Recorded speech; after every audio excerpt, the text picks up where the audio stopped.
Hello and welcome. Today, we're going to explore a fascinating class of organic compounds known as haloalkanes and haloarenes. By the end of this video, you'll be able to define haloalkanes and haloarenes, classify them based on their structure, understand their nomenclature, and learn about their isomerism and preparation. Let's start with the basics.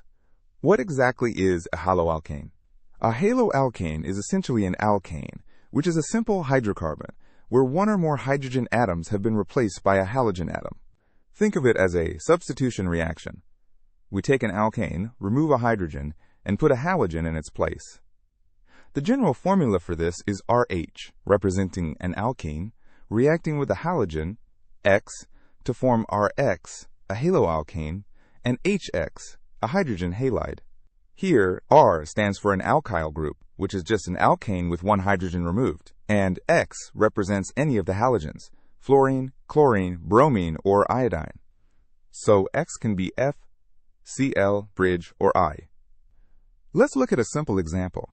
If we start with methane, CH4, and react it with chlorine, Cl2, we can replace one of the hydrogen atoms with a chlorine atom. This gives us CH3Cl, which is called chloromethane, and HCl. So to recap, a haloalkane is an alkane where a hydrogen has been swapped for a halogen. This is a fundamental concept in organic chemistry.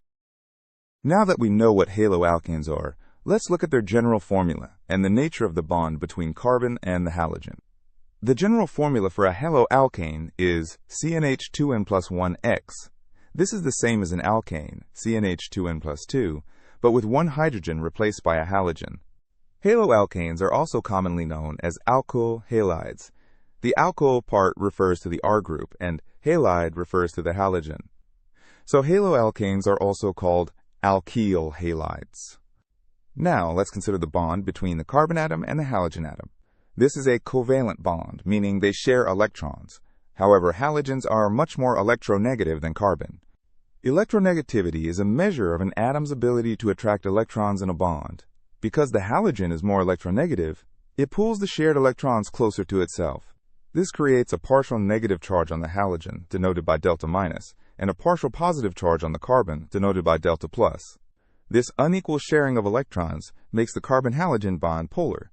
This polarity is a key feature that influences the chemical reactions of haloalkanes. So the CX bond is polar, which is crucial for understanding how these molecules behave.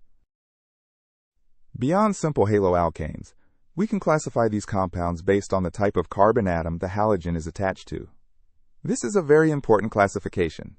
First, we have alkyl halides, which are the haloalkanes we've been discussing. In these, the halogen is attached to an sp3 hybridized carbon atom. An sp3 hybridized carbon is one that forms 4 single bonds, like the carbons in an alkane. Next, we have aryl halides, also known as haloarenes. Here, the halogen is directly attached to an sp2 hybridized carbon atom within an aromatic ring, like a benzene ring. An sp2 hybridized carbon is one that forms a double bond and 2 single bonds.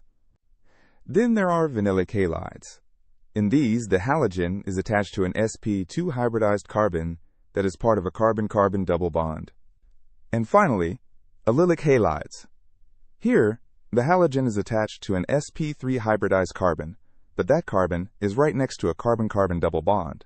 So, to summarize, we can classify these compounds based on whether the halogen is on an sp3 carbon, an sp2 carbon in a ring, an sp2 carbon in a double bond, or an sp3 carbon next to a double bond. Let's continue our classification, looking at 2 more types of halides. First, we have benzylic halides. These are similar to allylic halides, but instead of a double bond, the sp3 hybridized carbon with the halogen is attached to an aromatic ring. So the halogen is not directly on the ring, but on a carbon that is directly attached to the ring. Finally, we have alkynyl halides. In these compounds, the halogen is attached to an sp hybridized carbon atom that is part of a carbon-carbon triple bond. An sp hybridized carbon is one that forms a triple bond and 1 single bond. So we've now seen how to classify these compounds based on the hybridization of the carbon atom the halogen is attached to. This structural detail is very important for understanding their chemical properties. Another way to classify haloalkanes is based on the number of halogen atoms present in the molecule. This classification is based on the number of halogen atoms. First, we have monohaloalkanes. As the name suggests, these are haloalkanes that contain only one halogen atom. We've already seen examples like chloromethane, CH3Cl, and bromothane, CH3CH2 bridge. These are all monohaloalkanes because they have just one halogen. Next are dihaloalkanes. These are haloalkanes that contain two halogen atoms. An example is dichloromethane, CH2Cl2, which has two chlorine atoms. Finally, we have polyhaloalkanes. This is a broader category for haloalkanes that contain more than two halogen atoms. A common example is chloroform, CHCl3, which has three chlorine atoms. Another is carbon tetrachloride, CCl4, with four chlorine atoms. So we can classify haloalkanes as mono or poly depending on how many halogen atoms are in the molecule. Let's dive deeper into the classification of monohaloalkanes.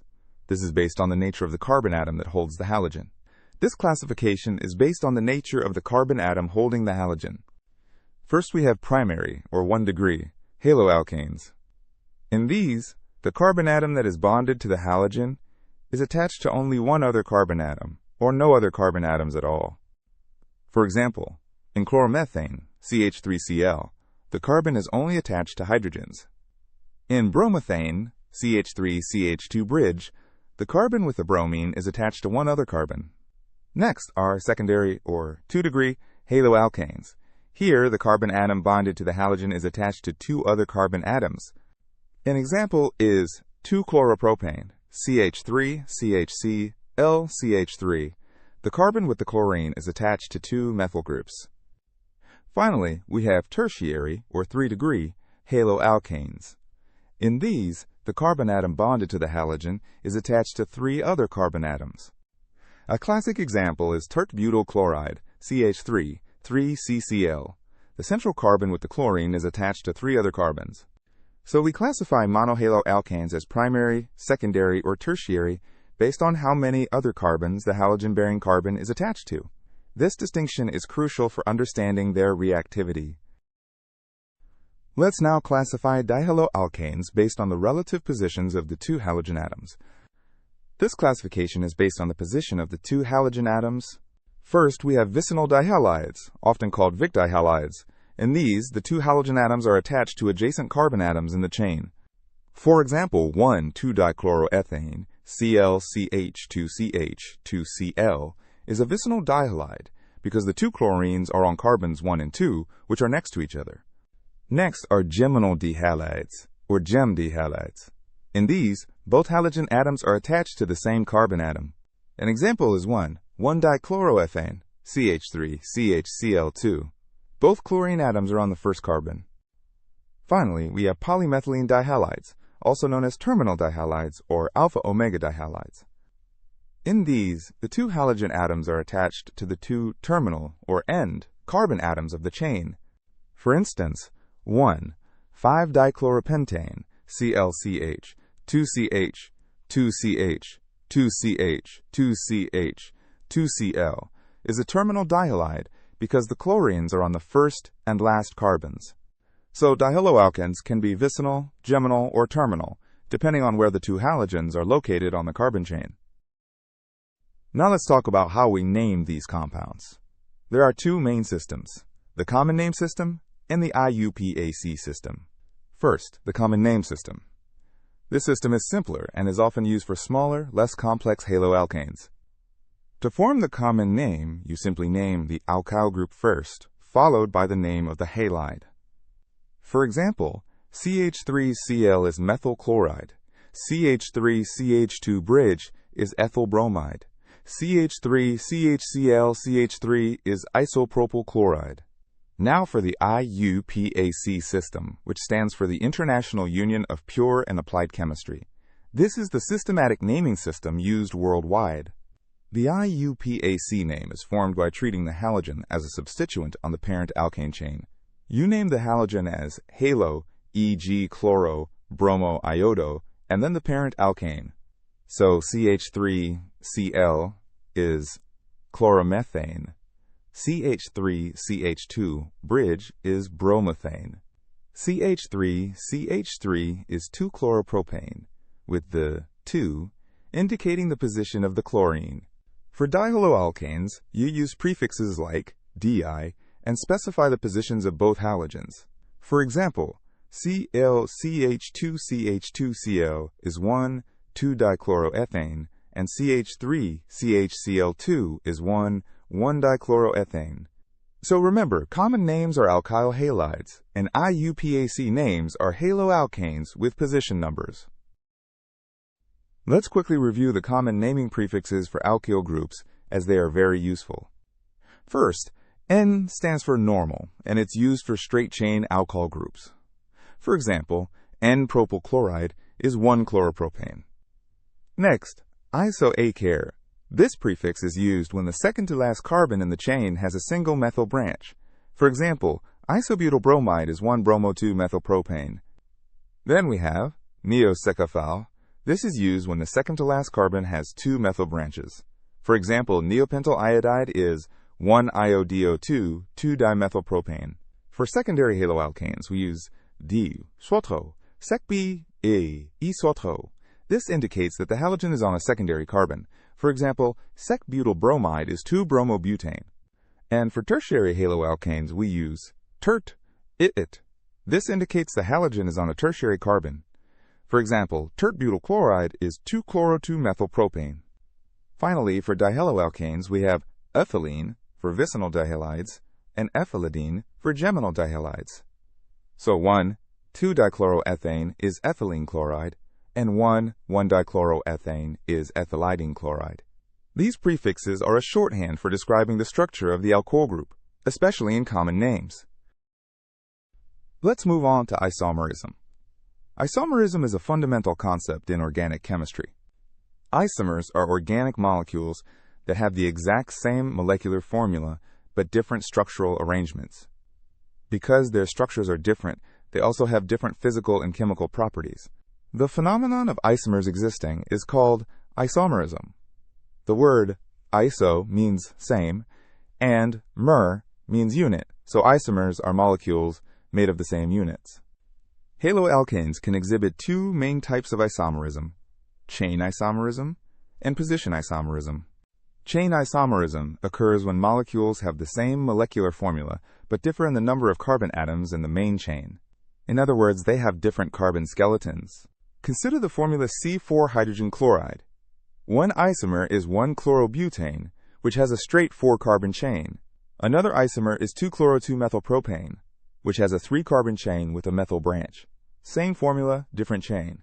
Position isomerism occurs when molecules have the same molecular formula and the same carbon chain, but the functional group, in this case the halogen, is attached at a different position. Let's look at C3 hydrogen chloride. One isomer is 1-chloropropane, where the chlorine is on the first carbon.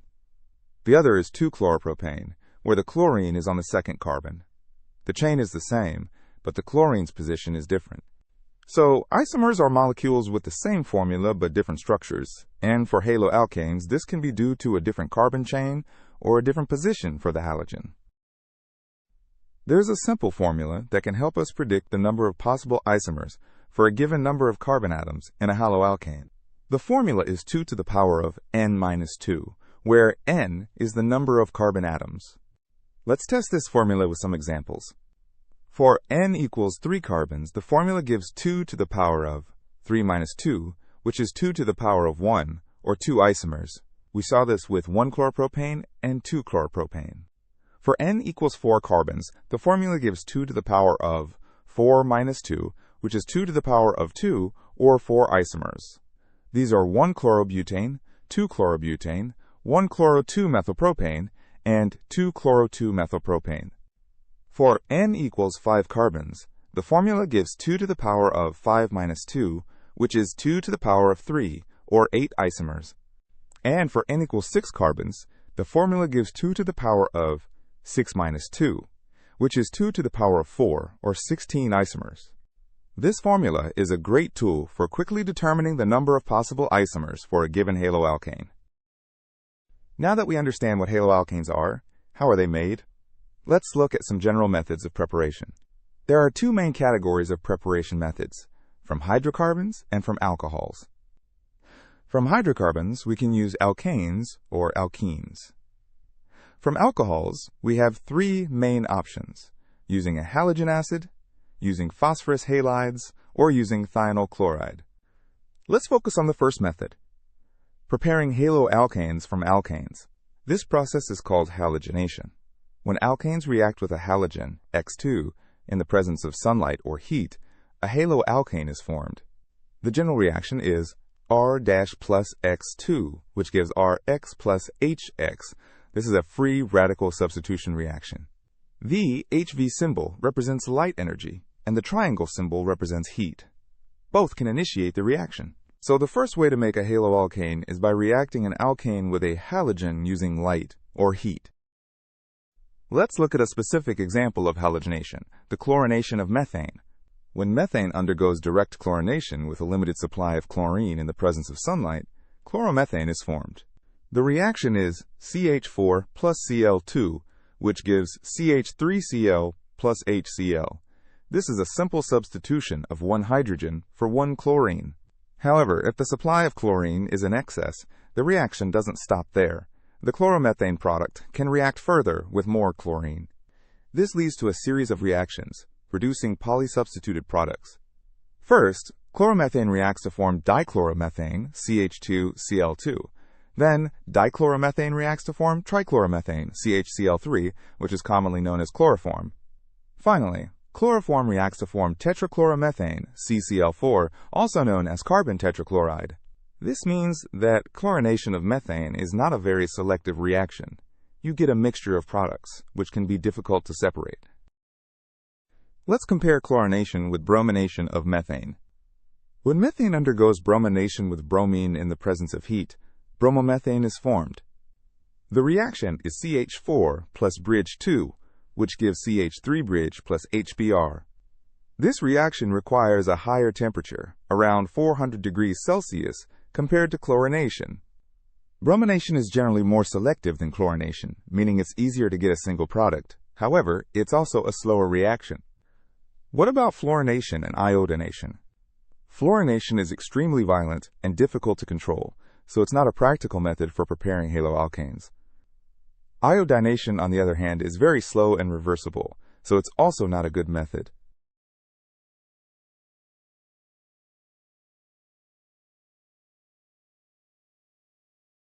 So for preparing haloalkanes from alkanes, chlorination and bromination are the most commonly used methods, despite their limitations. Let's quickly recap what we've learned today. We started by defining haloalkanes as alkanes with a hydrogen replaced by a halogen. We saw that the carbon-halogen bond is polar. We then classified these compounds in several ways: by the hybridization of the carbon atom, by the number of halogen atoms, and for monohaloalkanes, by the degree of the carbon atom. We learned the two main naming systems, common and IUPAC, and explored isomerism, which is when molecules have the same formula but different structures. Finally, we looked at the preparation of haloalkanes from alkanes through halogenation, noting the issues of polysubstitution and the reactivity differences between halogens. You are now able to define, classify, name, and understand the basic preparation of haloalkanes. This knowledge forms a strong foundation for studying their chemical reactions in the future. Thank you for watching.